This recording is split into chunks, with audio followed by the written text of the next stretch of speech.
আমার নাম কল্পনা তন্তুবাই, পেশেন্টের নাম স্নেহলতা তন্তুবাই। পেশেন্টের প্রথম কন্ডিশন ছিল বুকে ব্যথা।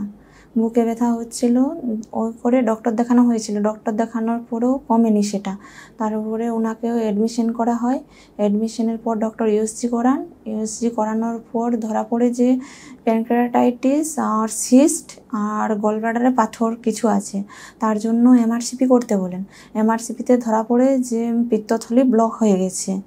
তারপর উনি ইআরসিপি করাতে বলেন। ইআরসিপি আমরা বাঁকুড়াতে গিয়ে করাই।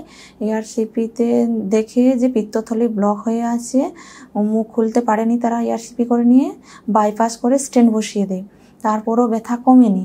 ব্যথা না কমার কারণে আমরা ভিলোরে নিয়ে চলে যাই। ভিলোরে গিয়ে নিয়ে বায়োপসি হয়, পেট সিটি হয়। ওখান থেকে ধরা পড়ে যে প্যানক্রিয়াটাইটিস আর গলব্লাডার দুটোতেই ক্যান্সার। সেখান থেকে কেমো দেওয়ার জন্য বলে, কিন্তু আমরা সেখানে কেমো দিইনি। আমরা আবার রিটার্ন নিয়ে চলে আসি, রাঁচিতে অ্যাডমিশন করাই। সেখান থেকে কেমো চলে। ফার্স্ট কেমো ভালোভাবে নিতে পারে, সেকেন্ড কেমোটা ভালোভাবে নিতে পারেনি। সেকেন্ড কেমো নিতে পারেনি, তার জন্য পেট জ্বালা, আবার কিছু খেতে পারছে না, পেটে জ্বালা খুব হচ্ছে, টেম্পারেচারটা বারে বারে আসছে। বলে দিয়েছে যে আপনার ক্যান্সার হয়েছে। আর আমি মানসিক অবস্থাতে খুবই ভেঙে পড়েছিলাম। আপনাদের এই ভিডিও দেখার পর মনে হলো যে ওখানে গিয়ে একবার যদি ট্রিটমেন্ট করায়, অনেকেই তো সুস্থ হচ্ছে, যদি মায়েরটাও সুস্থ হয়ে যায়।